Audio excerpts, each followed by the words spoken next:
What do you think of when you hear the word accounting? Numbers.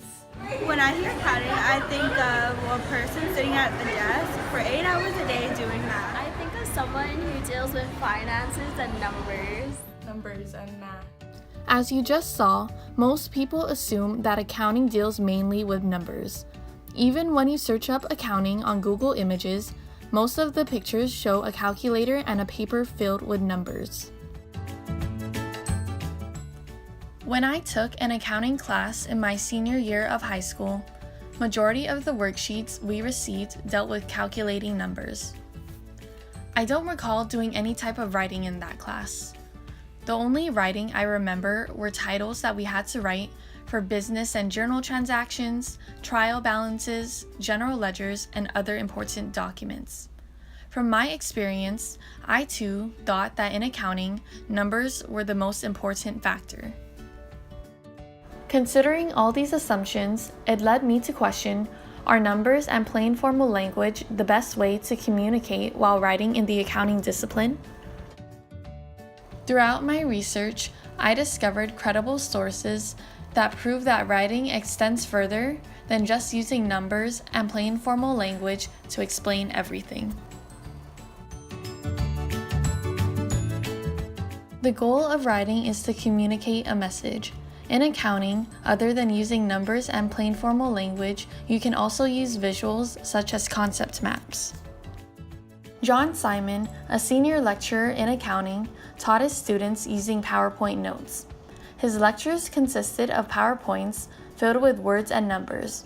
He eventually noticed that his students were struggling to make connections, both between and within the various lecture topics.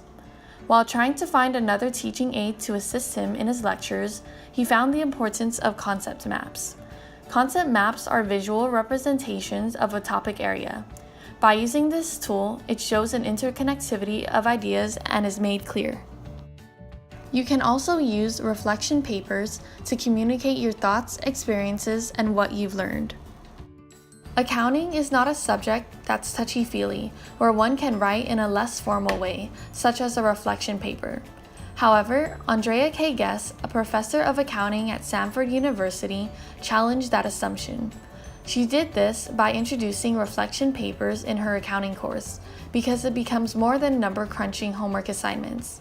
She believes reflection papers provide a way to help students retain knowledge and improve their critical thinking, analytical reasoning, and writing skills too.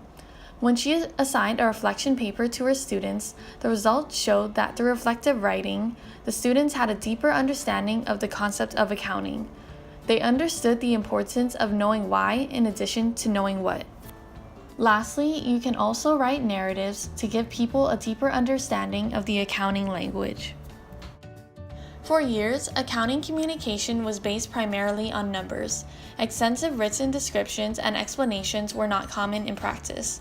However, in recent decades, there has been a significant shift towards softer and more narrative communication in accounting. Narratives in accounting are now appearing in annual reports, financial statements, accounting textbooks, and articles. Narratives are proving to be significant in the accounting discipline because it increases the complexity of economic phenomena. When economic transactions or other events occur, it requires accountants to explain the information thoroughly. Placing numbers on a piece of paper is not a good enough explanation for those who are unfamiliar of the accounting discipline. With written narratives, it makes contemporary accounting user-friendly and more simpler to understand. Once again, numbers and plain formal language are not always the best way to communicate while writing in the accounting discipline. Other writing tools, such as visuals, reflection papers, and narratives, can help to thoroughly communicate a message. Using writing tools such as these can really help others to understand the message in a more creative and different way.